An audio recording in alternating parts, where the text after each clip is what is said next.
Let's speak to U.S. correspondent Sharon Bryce-Pease, who's live for us in New York. Sharon, good evening to you. Thank you so much for your time. Big speech tonight for the president, who talked about the beginning of what he calls a golden age for America when he was inaugurated. One imagines, though, more of the same when he addresses the joint sitting tonight. Well, Bongiwe, I'm sure you'll agree with me that this is not a president that embraces the notion that less is more. This will be more is more and more on top of that. This is a president that loves a spectacle, a political spectacle, no less.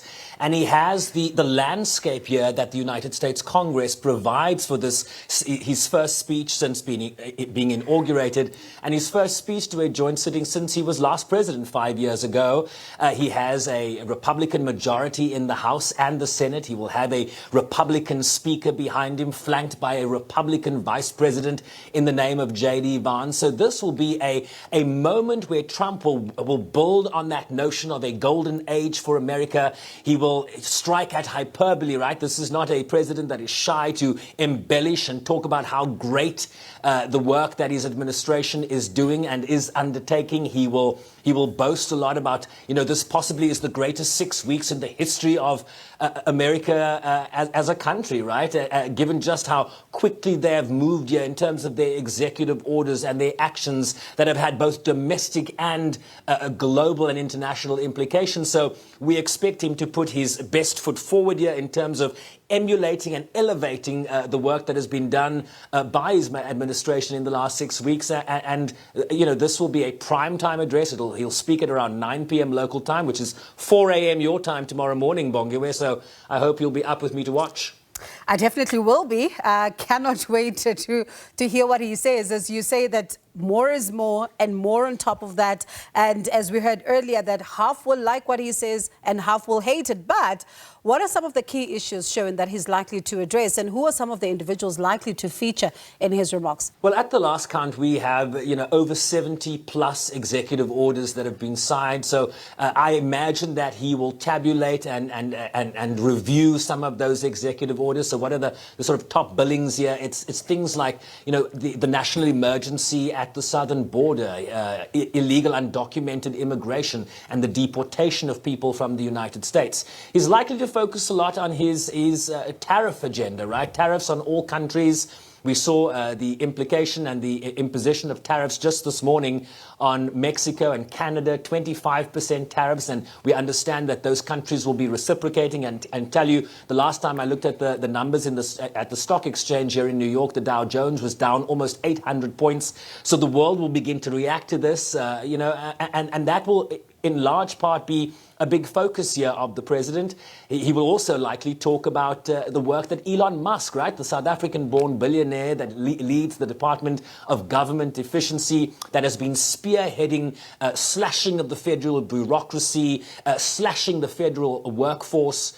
And so he will point to those efforts and talk about them as if they were a great success here. And of course, we do not understand yet the fulsome nature of the decisions that have been taken here, Bongiwe, because a lot of these decisions are playing themselves also out in federal court. And of course, the court system is a process. You get decisions, and then those decisions are appealed. So this is a slow-moving process where we do not fully understand what will stay in terms of the deregulation and regulations that are being put in place by departments like DOGE and led by Elon Musk, and where the courts will weigh in here in terms of where we land. So expect a lot of this to be pointed out by the president, but in terms of where we finish here, that still remains an unknown.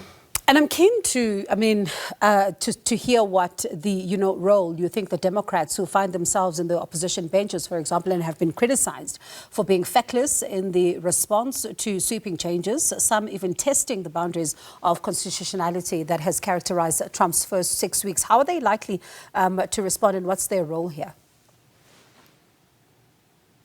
So the tradition when a State of the Union or a joint address by the President to Congress happens, you always get a response, an official response by someone, a lawmaker from the opposition benches. And that person tonight will be a senator from the swing state of Michigan. This is Senator Elisa Slotkin. She won re-election when Donald Trump won that state, that swing state, during the 2024 election. So she's viewed as a rising star. But we also understand that Democrats and Republicans, they are allowed to invite guests to the State of the Union, although this is just a joint sitting. And we understand that a number of Democratic lawmakers have invited federal workers who have been fired or American citizens who are at risk of losing benefits from some of the actions that the DOGE, the Department of Government Efficiency, has been instituting here.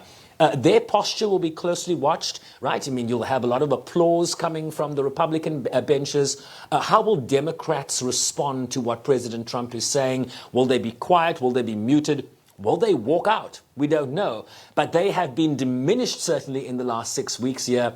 We haven't really seen a leader emerge from within the Democratic ranks to challenge Donald Trump in the vein as perhaps a former Speaker of the House, Nancy Pelosi, did. You'll, of course, recall at one of his State of the Union addresses, she famously stood up at the end of that speech and tore the speech into little bits and pieces, and, of course, got a lot of flack for that. One seeks to imagine who and what sort of which individual in the House will be able to play such a role. Earlier, you asked me what are some of the issues he'll be focusing on, Bongawe. I forgot to mention that he's likely also to talk about bringing peace to places like Gaza, the Palestinian question, and, of course, the developments we are seeing at a very fast pace that are happening in terms of what is going on in Ukraine.